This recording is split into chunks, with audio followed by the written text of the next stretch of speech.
Today we'll be talking about issues and issues management. Issues are actually a project management terminology, and basically they are problems that were unforeseen at a planning stage.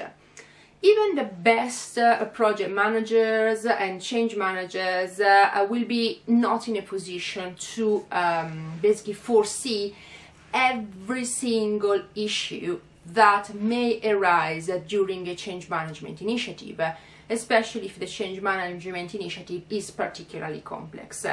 Therefore, it can happen that some issues can pop up, and basically the company will have to resolve them. Otherwise, the change management initiative will be late, or even worse, they will not achieve milestones, and also they will not achieve objectives and benefits that the change initiative has the aim to fulfill.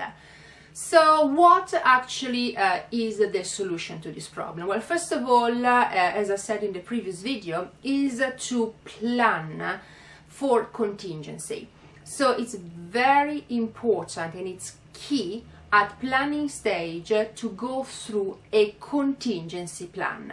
You may never use it, and if there may be the situation whereby something completely unexpected occurs that it was not in the contingency plan. However, if your change team is particularly experienced, it's very likely that the contingency plan will be in a position to cater for most of the problems that may arise during the change initiative. Therefore, even if something unexpected happens, it could be that some of the actions that were included in the contingency plan for other problems of similar nature could actually be tweaked and actually applied to this issue in order to manage it. One of the most important things is that if something happens, don't jump to the solution. Before deciding to apply a certain solution, always assess the problem. So make sure that you assess the problem and you understand what is the nature, what is the root of the problem before deciding whether to implement a solution and what kind of solution you will have to implement. Of course, it's also very important to be quick. So it's a little bit of a weird balance, because on one side you have to react quickly, but on the other side you don't have basically to rush into the decision, because of course if you get it wrong, basically it's going to have a much worse impact on the change management initiative.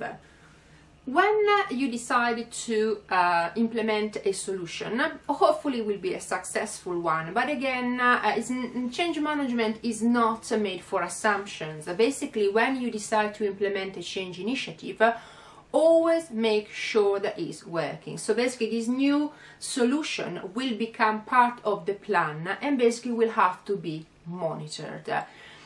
If it is clear that also this solution is not working, again, basically you will have to go through the process. So basically you will have to replan. So that's why basically, whilst when we look at change management, it looks like a very linear process. So it's not, well, just a few phases, 1, 2, 3, and 4. In reality, when you implement it, it's not like this, but it's more likely going a little bit like this. The key is being able to be flexible, but also to find this balance between reacting very quickly by being proactive, which sounds like it's I'm playing with words, but in reality it's what happens. So it's monitoring the situation, making sure that things are going to plan. And if something is not going to plan, is actually to react immediately and being proactive in the solution. That means basically assessing what is the problem, listening to people, listening to opinions, listening to ideas for possible solution, assess that the solution implement the solution, assess the solution is working, and if it's not, retweak it. If you made a mistake, you have to amend it. If the mistake is so massive that is going basically to create more detriment than actually benefit for the organization, be upfront. So don't try to hide problems, because that is not what a good, actually an excellent change manager would do. So monitoring the implementation is absolutely very important. One of the elements that usually change managers tend to not to look at is the human reaction. Unfortunately, most of the change managers tend to be focused on the hard elements of change and not on the soft. And funnily enough, the soft elements, so the reaction to change and how people react, is actually one of the elements that have a detrimental impact on the change management initiative.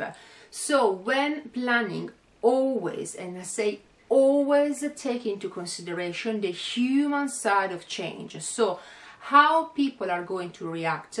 Also the politics amongst the different stakeholders, because again, some people may have a lot of power and stop your initiative. So how to create, and we looked at that in previous videos, the stakeholders map or stakeholders matrix, in order to assess the politics and how basically to manage those politics if they become basically detrimental to the implementation of change.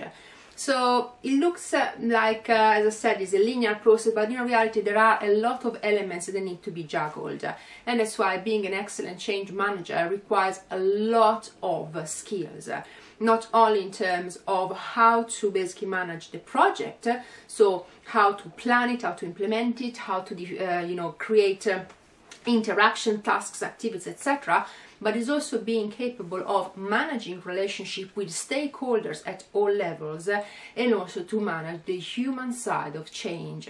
So a well-rounder, and fantastic change managers actually are very, very good leaders. Thank you so much for watching.